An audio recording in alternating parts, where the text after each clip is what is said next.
আজকে নিয়ে হাজির হয়ে গেছি একটা আলুর দমের রেসিপি। সম্পূর্ণ নিরামিষ রেসিপিটা। এখানে আমি কোনো পেঁয়াজ রসুনের ব্যবহার করিনি। আপনারা এটা রুটি, পরোটা, লুচি যে কোনো কিছুর সঙ্গেই খেতে পারবেন। খেতে কিন্তু অসম্ভব সুন্দর হয়, রান্না করতেও খুব বেশি টাইম লাগে না। আমি এটা রুটির সঙ্গে পরিবেশন করেছি।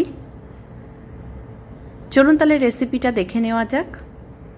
আমি প্রিয়াঙ্কা, আপনারা দেখছেন প্রিয়াঙ্কার রান্নাঘর। এই আলুর দমের রেসিপিটা বানানোর জন্য সবার প্রথমে আমি একটা প্রেশার কুকার নিয়ে নিয়েছি। প্রেশার কুকারটার মধ্যে আমি গোটা গোটা আলুর দম করবো বলে গোটা আলু কেটে ধুয়ে নিয়েছি। এবার ওর মধ্যে জল দিয়ে দিলাম, দিয়ে দেবো সামান্য পরিমাণে নুন, দিয়ে প্রেশার কুকারে মুখটা বন্ধ করে সিটির জন্য ওয়েট করব। সিটি পড়ে গেছে, আলুটাও সেদ্ধ হয়ে গেছে। এবার কড়াইতে তেল দিয়ে দিয়েছি। তেলের মধ্যে দিয়ে দিলাম টমেটো পেস্ট, দিয়ে এটাকে একটু ফ্রাই করে নেব। টমেটোটাকে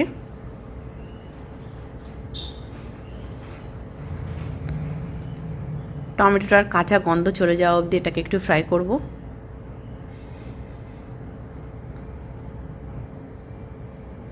এবার এর মধ্যে আমি দিয়ে দেব 1 চামচি আদা। আদাটাকে দিয়ে এবার এর মধ্যে আমি দিয়ে দেব একটুখানি নুন, দিয়ে আবার এটাকে ফ্রাই করব।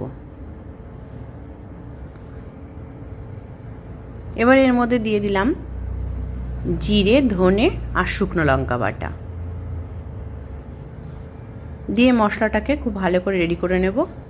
দিয়ে দিলাম এর মধ্যে কাজু বাদাম আর একটুখানি চিনি দিয়েছিলাম কাজু বাদামটা বাটার সময়। এই আলুর দম রান্নাটাই কিন্তু চিনিটা আপনারা দেবেন, তাহলে কিন্তু খেতে খুব ভালো হবে। দিয়ে মশলাটাকে খুব ভালো করে কষিয়ে নেব।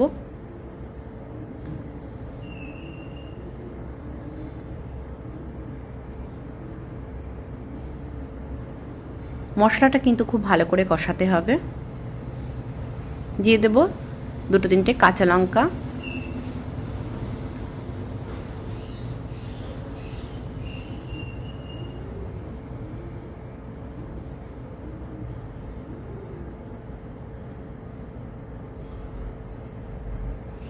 মশলাটাকে আমি খুব ভালো করে কষিয়ে নিয়েছি, তেল ছেড়ে দিয়েছে চারিদিক থেকে। এবার আলুটাকে দিয়ে দিচ্ছি। মশলাটার সঙ্গে আলুটাকে খুব ভালো করে আমি কষিয়ে নেব।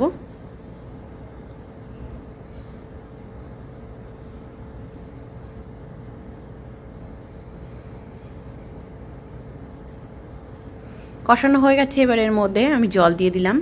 কাজু বাদাম বাটা ওই বাটিটা ধুয়েই জলটা দিলাম আমি।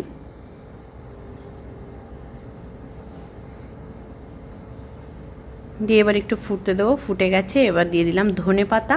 ধনে পাতা দিয়ে আমি আবারও একটু ফুটিয়ে নেব।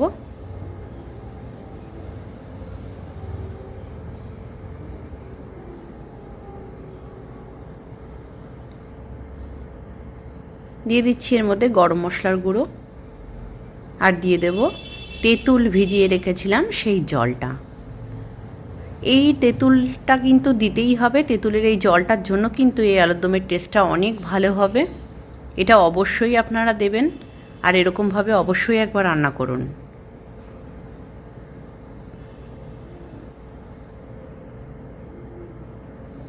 আবার একটুখানি 2 মিনিটের জন্য আমি ফুটিয়ে নেব।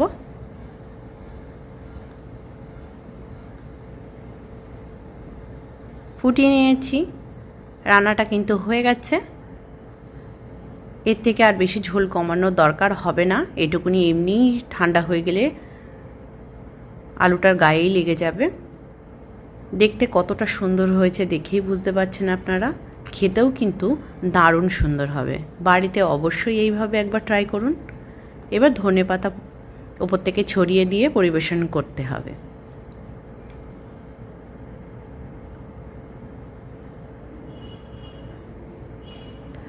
বাড়িতে এইভাবে অবশ্যই একবার রান্না করুন, আমাকে কমেন্ট করে জানান।